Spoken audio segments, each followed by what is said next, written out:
Welcome, everyone. We are here on the beginning of the next day of our Congress. We will be getting started with the formal part of the program in just a couple of minutes. I'm going to begin with the informal part of the program right now with, you guessed it, a song.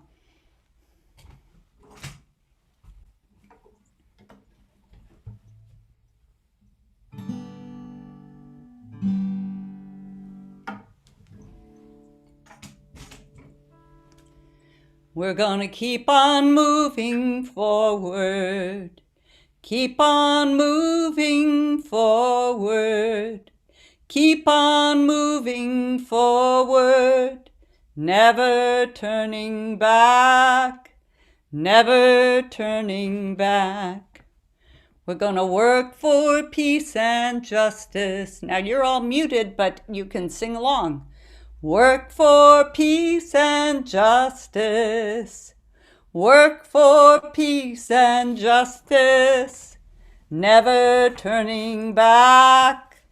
Never turning back. We'll make a future for our children. A future for our children. We'll make a future for our children. Never turning back, never turning back. We're gonna join our hands together, join our hands together, join our hands together. Never turning back, never turning back. We're gonna reach across the borders, reach across the borders, reach across the borders. Never turning back, never turning back. We're gonna keep on moving forward, keep on moving forward.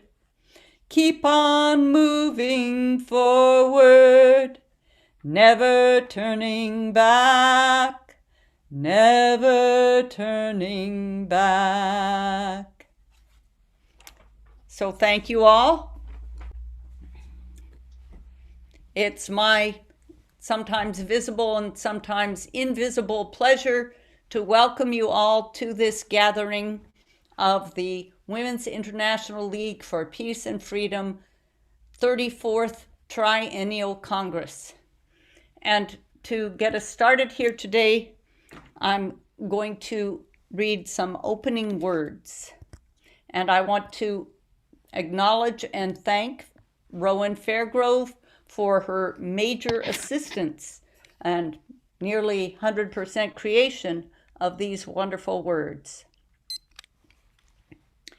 Here in Sacramento, California, I live on Nisenan land, in a city built on the bones of those who have loved this land before us. I thank them for their loving care of this land, which I love. Also, let us recognize our debt to those other ancestors, those who before us have picked up the mantle of activism and stepped up to try to make the world a better place. I additionally thank the generations of courageous women who have taken risks and made sacrifices so that their families, their communities, and the peoples of the world could have better lives. We seek always to learn from the past, while never allowing ourselves to be enslaved by the memories of bitterness and hate. Our ongoing learning process can be exhausting, yet learning and creating are always an adventure. In our continuing work, we commit ourselves to creating a culture of nonviolence, respect, justice, and peace, in which all may find health and growth, balance and hope, progress and inspiration. As we walk this path, We remember to seek out and use the tools that generations have crafted for us. We cultivate patience, acceptance, and love. We learn again and again to forgive and to share from the heart. At best, our purposeful lives should be challenging, interesting, and fun. But often, our work also takes a toll on our time and our spirit. So we depend on each other. We interdependently create a community of justice and compassion. Each of us depends on the well-being of the whole, so we work together as teammates. We realize we must also take time to renew our spirits, to connect with our communities and families and the earth in a loving, profound, and personally sacred way. It is time to bring our compassion for our community and our passion for truth and justice to bear. We must call on our awakened imaginations and bring to our lives and our work our dedication and our highest aspirations. It is time. May Spirit guide me and each of us to find grace, humor, and eloquence as we reach out to others. May we see the ways to move forward together with resolve and effectiveness. May the powers of land, sea, and sky give us balance and hope. May our hearts be lifted and soothed by our engagement with people we love. May our determination to do the work be renewed. May all be nurtured by the spirit and richness of life. And may we rise to our purpose.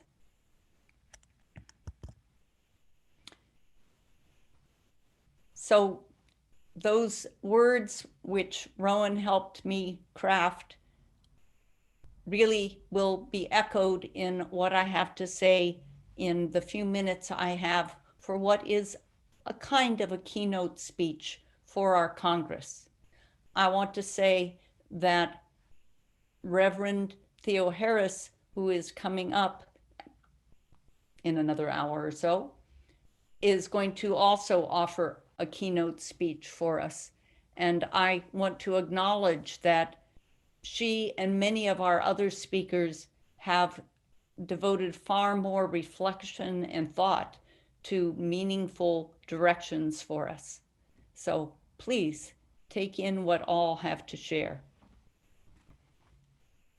So we live in such abnormal times.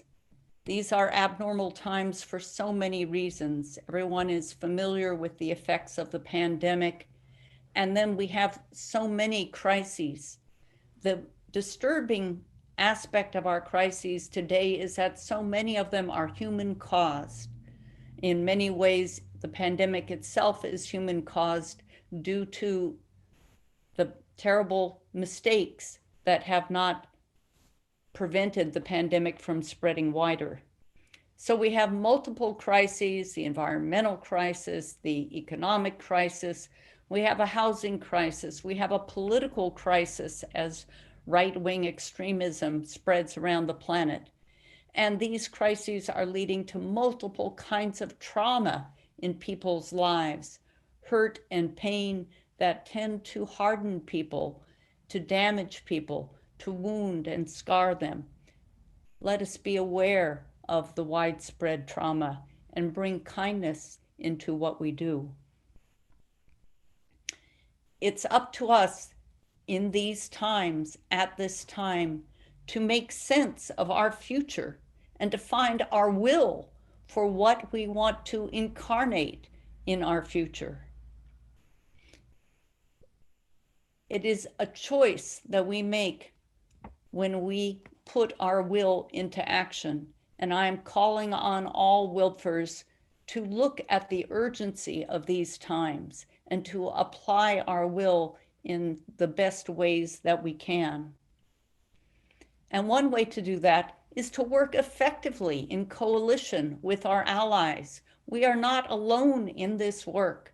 We have many allies, but sometimes we forget that we are on the same side. Sometimes there are situations in which we get angrier or less kind to our allies than to anyone else. So let's remember, we are on the same side.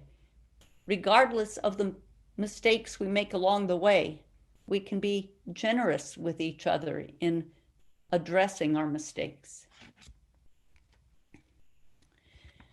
The inequalities we see in the world today are echoing the inequalities that took place in the 1920s in the United States.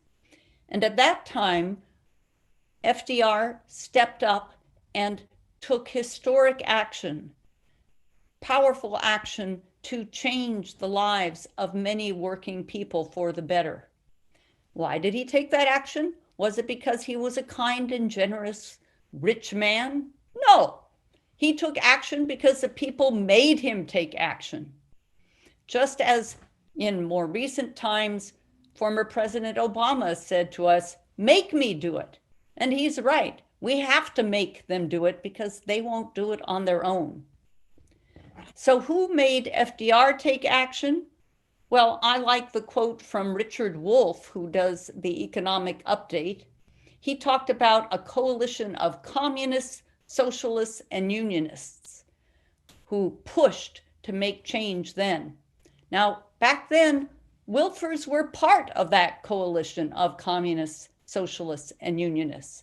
And we are still here today, even in the face of the reality that all of those groups have been attacked and suppressed relentlessly since that time in the 20s.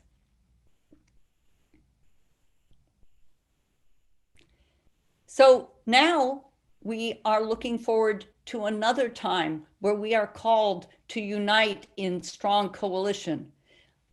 Now we have a wider coalition. It's not just the communists and the socialists and the unionists who are starting to reclaim their titles and reclaim their rights, but now it's also the feminists, as well as the environmentalists and other groups that are rising up to be our allies. One of the things we can unite around is moving the money.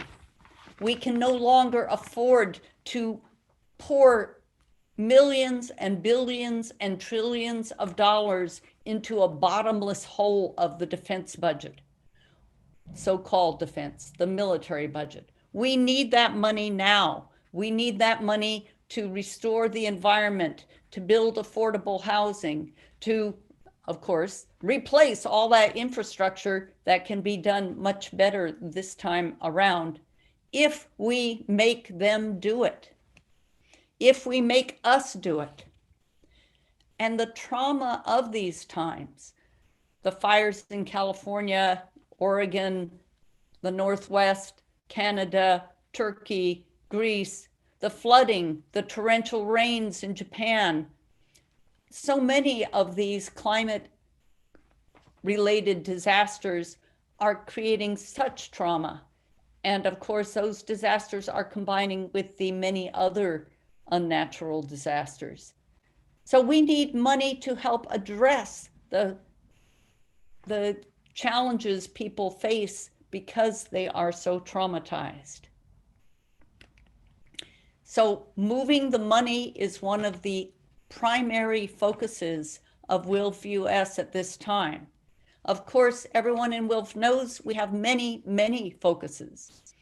However, we can unite around the idea of moving the money to be able to have the resources to address all the many other needs that we are acutely aware of. The amount of contamination and toxin poured into our environment is mind-numbing.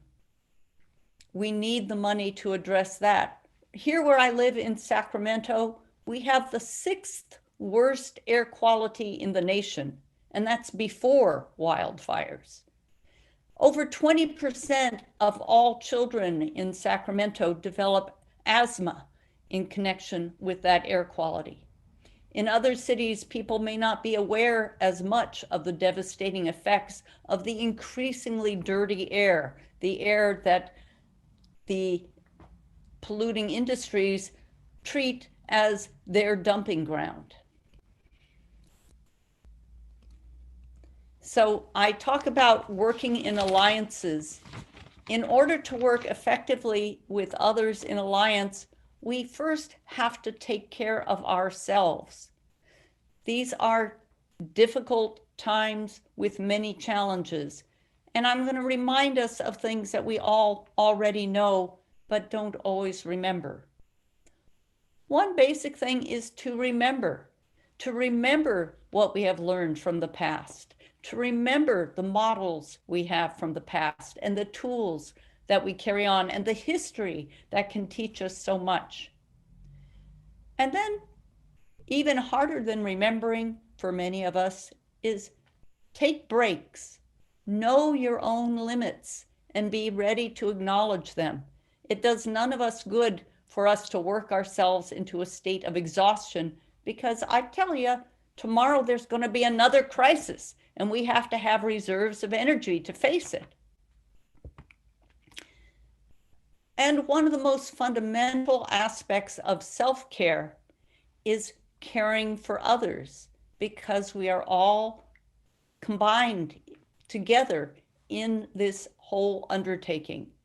And when we help others, you may not have seen the research, but helping another person helps you to feel better.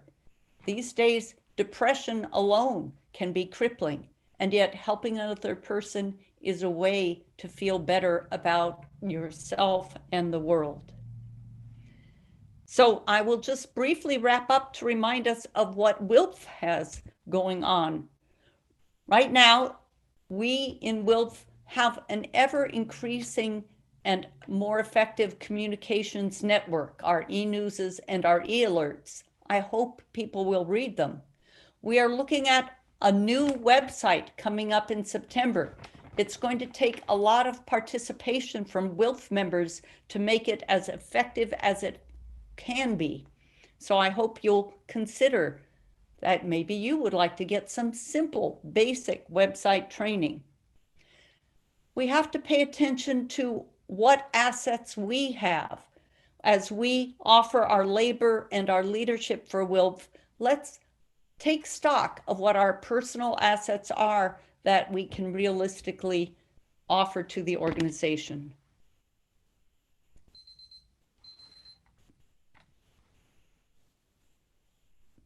And with that, I will just say again, these are abnormal times. I remember a slogan from the 70s, no business as usual. We can no longer do business as usual. This is a critical time with critical elections coming in 2022 and 2024. Even in California, which I thought was a bastion of progressive politics, we have a ridiculous governor recall coming up that we should not have allowed to happen at all, but we're going to have to organize around. So be ready, be alert, be aware, and be active. It's my pleasure to introduce Madeleine Rees. Many of you will know Madeleine Reese's name. Madeleine is an attorney, and she's currently based in or near New York City. She's been the Secretary General for WILPF International since 2010. Many of you will recall her fame as a whistleblower. She blew the whistle on UN troops actually doing sex trafficking in the former Yugoslavia when she was working as the head of office in Bosnia and Herzegovina, and as a gender expert for the Office of the High Commissioner for Human Rights. She was courageous at that time And now she's courageously a part of WILPF.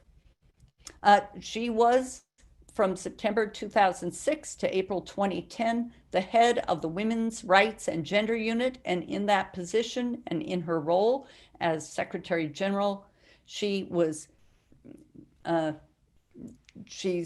been able to bring those skills to administering and finding funding for WILPF, which is crucial.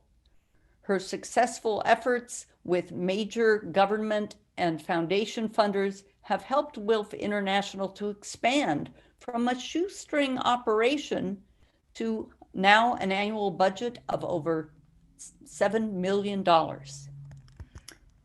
So without further ado, I am going to successfully screen share Madeleine's words of greeting for us. Looking at you doing this. I did one yesterday, which almost worked, but I realised that what I said yesterday wasn't quite what I wanted to say. So some of the things, totally relevant, as in congratulations, because if you're watching this, then clearly you have managed to organise a Congress in the middle of a pandemic, which is no small feat. The other thing was I was really hoping to give you greetings and say I really hope that everyone came through COVID, that you and your loved ones are as safe as can be in the present moment, and also to have survived the election, which was pretty horrendous, I know, because I was in New York at the time. Those I wanted to say. I also wanted to remind us of how amazing WILPF is as we celebrate from Congress to Congress and decade together to decade, how we grow, how we bring new voices into WILPF, how we build on that incredible history through the women that come to us and join with us with passion and with their interests, with their ideas and their different ways of viewing things, but with one common purpose, and that is really to end conflict and to actually build on what our foremothers did. Their analysis was as true then as it is now, and we are as relevant now as we were then. And that's come through over and over again as we've done our visioning meetings for the strategies that we're going to develop for the next Congress, but also in the work that we do every day. But the thing I didn't really hit on yesterday, which I think is something that we should reflect on, and that is we've been doing all this work, we build and we build, and sometimes we have to do more. Sometimes we have to just go that extra mile. Like the Olympics are on it now. You have to dig deep within yourself and find something to actually achieve the goals that you want. We're at that stage now in Afghanistan, and that's why I wanted to redo what I did yesterday to bring that into the conversation, because Afghanistan, as you know, is a colossal and horrendous mistake. It epitomizes exactly the reasons why WILPF has to exist. It's everything that we believe should not happen, happened. It's the abandonment of ordinary men, women and children to their fate at the hands of a really, really difficult enemy. And we have 10,000 WILPF people in a section in Afghanistan as we speak, some trying desperately to get out. We're trying our best to raise funds to help to get them out, but that's only part of it. And we will stop thinking of reaction and think of taking the next steps. And what is that? Jamila? My apologies. I'm going to play that from the beginning so people can hear it better, and I hope this is louder. Everyone, no matter how many times I do this, it never gets any easier. It's so weird looking at myself doing this instead of actually looking at you doing this. I did one yesterday, which almost worked, but I realised that what I said yesterday wasn't quite what I wanted to say. So some of the things, totally relevant, as in congratulations, because if you're watching this, then clearly you have managed to organise a Congress in the middle of a pandemic, which is no small feat. The other thing was I was really hoping to give you greetings and say I really hope that everyone came through COVID, that you and your loved ones are as safe as can be in the present moment, and also to have survived the election, which was pretty horrendous, I know, because I was in New York at the time. Those I wanted to say. I also wanted to remind us of how amazing WILPF is as we celebrate from Congress to Congress and decade together to decade, how we grow, how we bring new voices into WILPF, how we build on that incredible history through the women that come to us and join with us with passion and with their interests, with their ideas and their different ways of viewing things, but with one common purpose, and that is really to end conflict and to actually build on what our foremothers did. Their analysis was as true then as it is now, and we are as relevant now as we were then. And that's come through over and over again as we've done our visioning meetings for the strategies that we're going to develop for the next Congress, but also in the work that we do every day. But the thing I didn't really hit on yesterday, which I think is something that we should reflect on, and that is, we've been doing all this work, we build, and sometimes we have to do more. Sometimes we have to just go that extra mile. Like the Olympics are on now. You have to dig deep within yourself and find something to actually achieve the goals that you want. We're at that stage now in Afghanistan, and that's why I wanted to redo what I did yesterday, to bring that into the conversation, because Afghanistan, as you know, is a colossal and horrendous mistake. It epitomizes exactly the reasons why WILPF has to exist. It's everything that we believe should not happen, happened. It's the abandonment of ordinary men, women and children to their fate at the hands of a really, really difficult enemy. And we have 10,000 WILPF people in a section in Afghanistan as we speak, some trying desperately to get out. We're trying our best to raise funds to help to get them out, but that's only part of it. And we must stop thinking of reaction and think of taking the next steps. And what is that? Jamila Afghani, who is the head of our section, as you know, in Afghanistan, and the president and on the international board as regional representative, she wrote a letter after colluding with other women's organisations demanding that the Security Council take action. And we know that they probably won't, but they should. We are demonstrating yet again a multilateral system has to be made to work. And we have done, myself, Christine Chinky and Louise Aramatsu, we did a legal brief to show exactly what the underpinning of that would be. And now it's going. It is happening.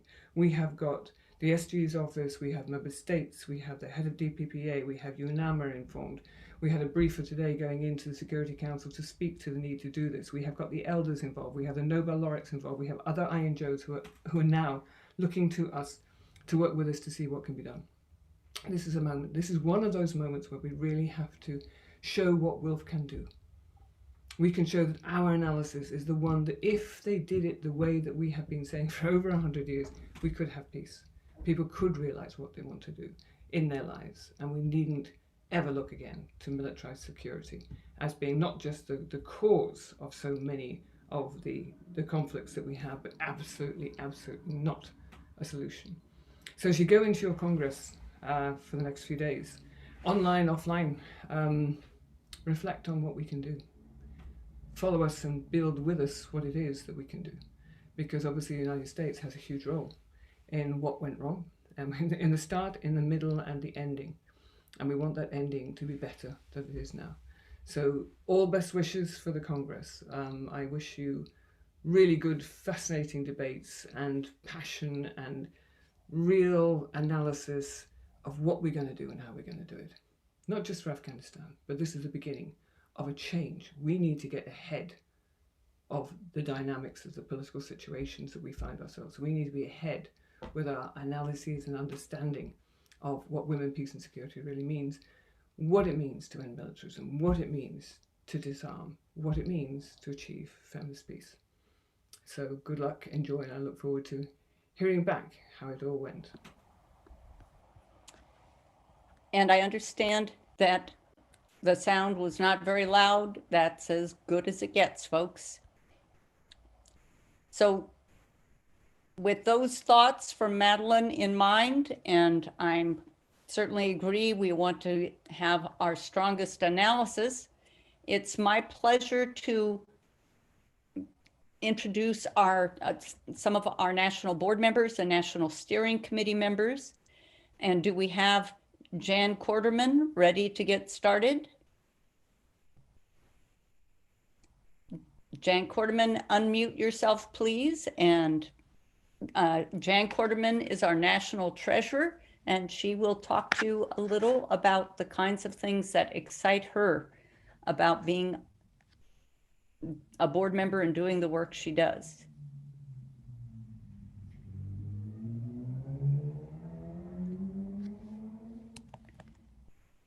Jan's coming.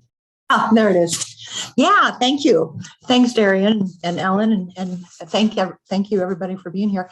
So I've been a member of WILPF for many years, and I'm really appreciative every day of how much I've learned to become a better peacemaker in my community. I've been our treasurer on our board since 2017, and I really want everybody here to know that you can be very proud of our board and our steering committee. We're all very committed. We contribute our time, talent, and treasure, and in that level of leadership. And we do that in addition to the work on our committees and in our branches. I'm also here because I want to ask you to consider running for a board position or nominating someone to run for it. We have an election and nomination cycle coming up. And really, there's plenty of work to do. So we would enjoy having you on our board. And importantly, there are rewards to board service. One reward is that you can, as a board member, you or your nominee will have a valuable seat right behind the wheel and play a key role in strategizing. Second, you or your nominee will fall more in love with WILPF. And the closer you are to the work, the more that work comes to life for you, and the more passionate you will become. I also want to say that it's a huge honor to be our treasurer. As I said, I've been serving in that position since 2017, and I want to share a bit about my budgeting philosophy. It came as a result of a workshop that we did through the Peace Development Fund, which is our fiscal sponsor that I know most of you are familiar with. It was some years back, and it's a methodology called mission through numbers. So it's basically not just what do we want to do, but how are we going to pay for it? When we apply those mission through numbers principles, our budgeting decisions are driven not just by our mission priorities, but also by fiscal accountability.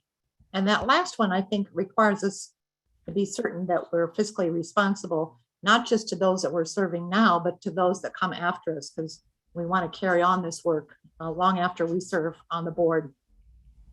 And I want to say that that's been made a little easier by the work of a lot of our foremothers. And that's happened in a couple of ways. Their decisions have helped ensure that we don't let our mission be only a dream. And I'm thinking of two decisions that our foremothers made in particular. One is our WILPF US Bequest savings policy. And I know that I see Ellen here, and I know she was part of that.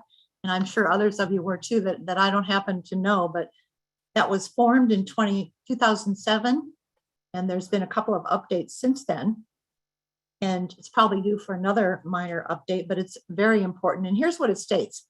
It's the intention of the Finance Committee to honor all bequests, and that US WILPF will operate within a reasonable budget without having to rely on bequests to save operations. So it requires to put a part of every bequest aside so that we have something there for the future and something there that happens if we need to fall back on those reserves. The other thing our foremothers did was one other wise decision back in 2008 and 2011, where they made small investments totaling $36,000. Not much when you think about an organization like ours. But they put that into Pax World funds.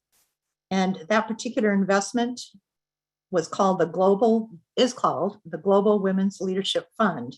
And it invests in companies that invest in women. So it was a good financial decision, a good business decision, as well as a decision that puts our money where our values are. And that strategy. Jan, I'm afraid we're about out of time. Did you want to just wrap up? Okay. I'm sorry, I thought I timed it earlier and I thought I had plenty of time. So in closing, let me just say this. I'd like to thank our outgoing Finance Committee members, Mary Hanson Harrison and Mary Beth Gardam. And they were with me along with Darien and Eileen Krakowski. Darien and Eileen and I will be going forward, and Linda Conti has also agreed to serve on our Finance Committee. So I want to thank all of them. And thank you for listening. Thank you, Jan. And our next board member is Nancy Price. She's the so-called at-large board member. We have 2 at-large board members. She's one of them. And Nancy, please unmute yourself and go ahead. Nancy is also the chair of or one of the facilitators of the Earth Democracy Committee. Nancy?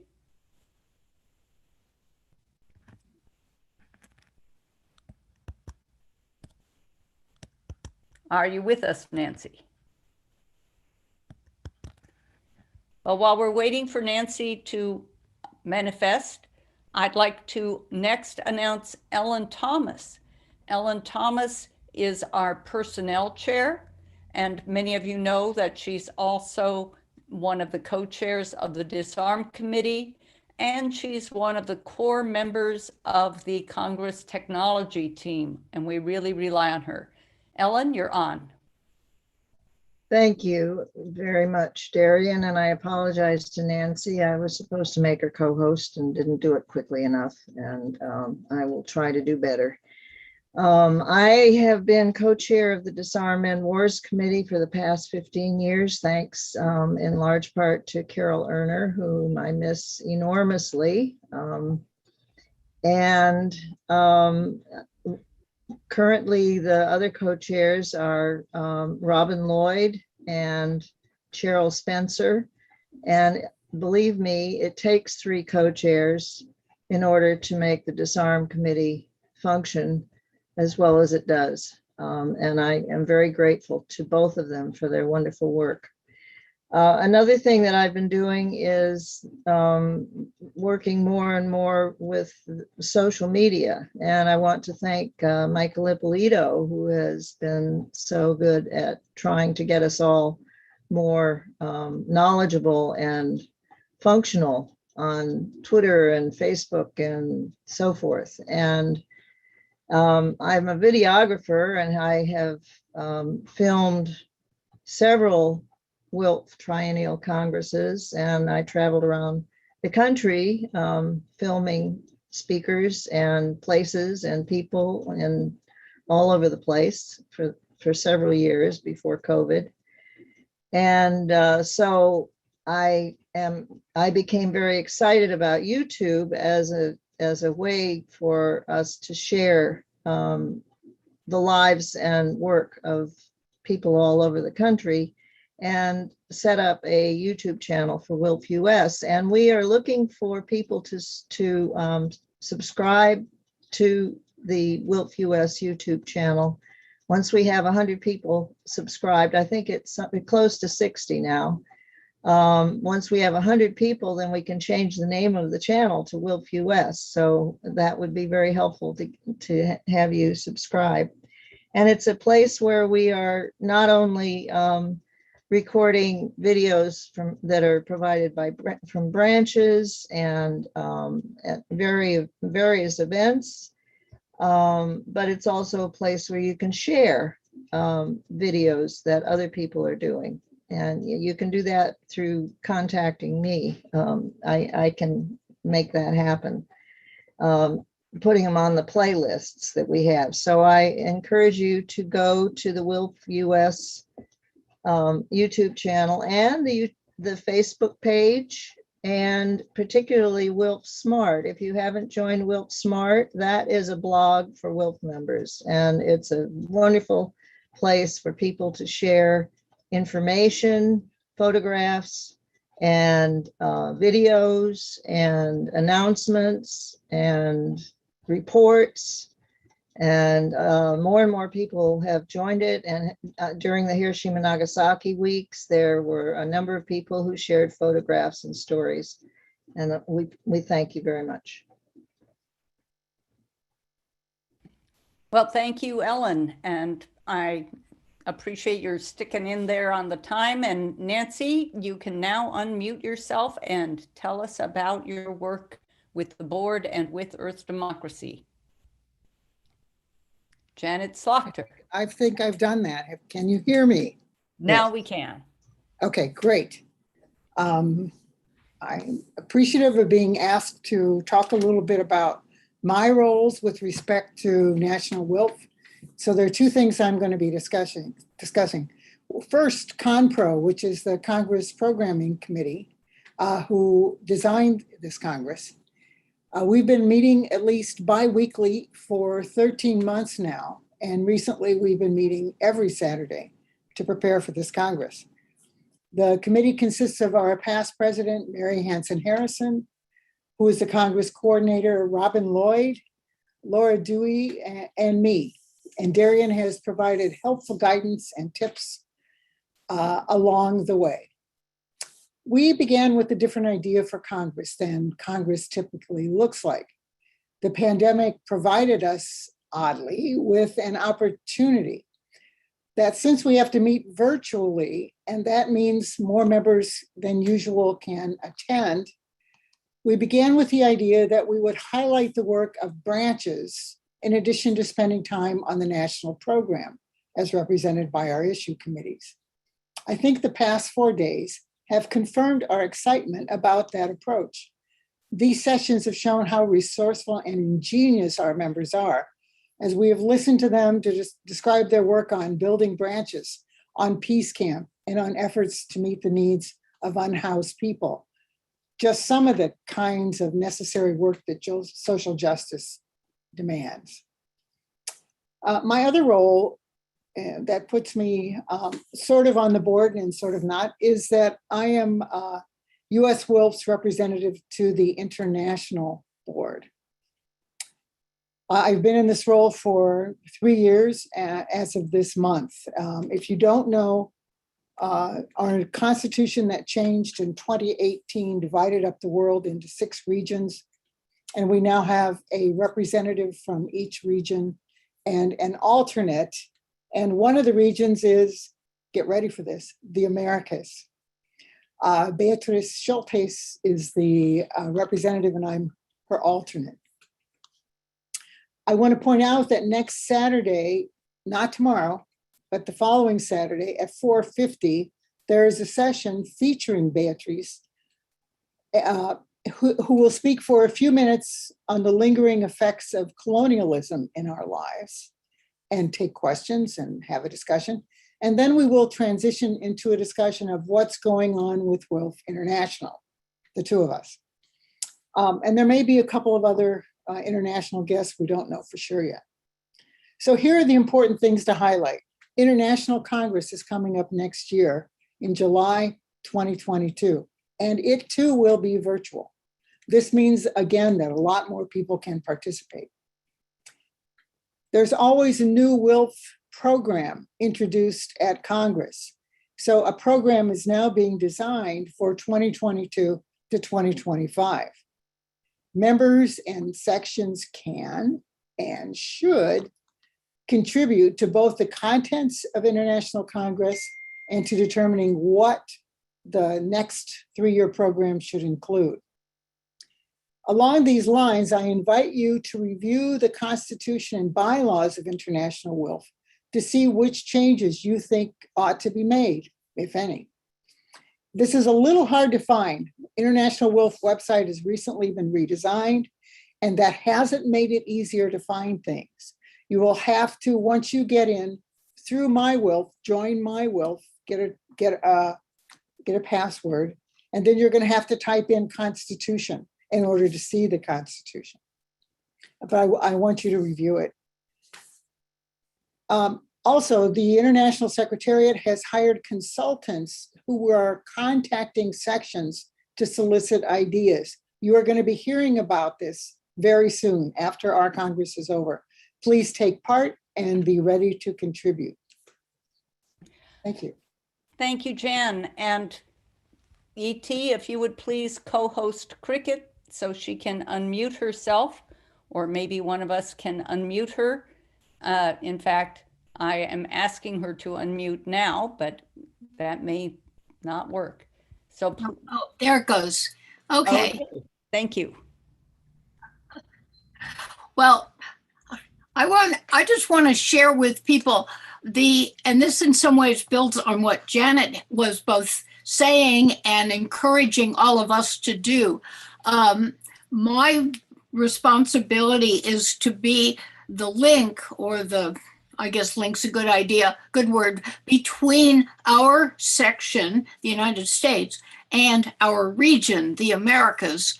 And as Janet implied but didn't say, we have two very different linguistic groups. And fortunately, we have two leaders, Janet and Beatrice, who are bilingual, because otherwise it can be quite difficult for us to get together. I just want to say I love the international part of WILF. That is, I first heard about WILF from a woman from Australia whom I met in Italy and who gave me the information to meet somebody when I got to Switzerland, which I eventually got to. Knocked on that woman's door and she said, "Do you need a place to stay?" I said, "No, I have a bed at the hostel." She said, "Do you need a bath?" I went, "Yes, yes." So I've been in hot water with WILF ever since, and I love it. She was the international director at that time, although I didn't know it when I knocked on her door. And the wonderful thing about the international component of WILF is that I can sit here and I can picture women whom I have met or whose work I have read or whom I've seen on Zoom meetings or whatever from every continent on the planet. It's not just this rock out there. I mean, I feel connected to the world. We have everywhere I can think about, there are women and some men who are working really hard on behalf of the needs of women, on making life better for women, on preventing peace, on intervening in ways that Madeleine spoke about today to help the people in Afghanistan who the United States has really screwed over in pretty serious ways. And it's like to know that there are all those women out there, just like I feel this sense of a relationship to you who are looking right now, that we have these values and these things that we love in common. And to me, that is an important part of WILF. And I hope some of you who feel that need and want to be part of that will step forward to become part of what we're doing internationally and nationally, of course. Thank you. Thank you, Cricket. So I am afraid that Nancy has gotten lost on the internet somewhere. I did neglect in the shuffle to explain that Janet is an alternate to the international representative from the Americas to the Americas representative to the international board, and Cricket is the liaison between us and the Americas liaison, so that we have that connection. And now I must say we're just a few minutes behind schedule, but we're going to take about a 30-second break, or maybe even a minute, before Dorothy Van Soest introduces Reverend Dr. Theo Harris, because we have to take a break in order to stop the recording now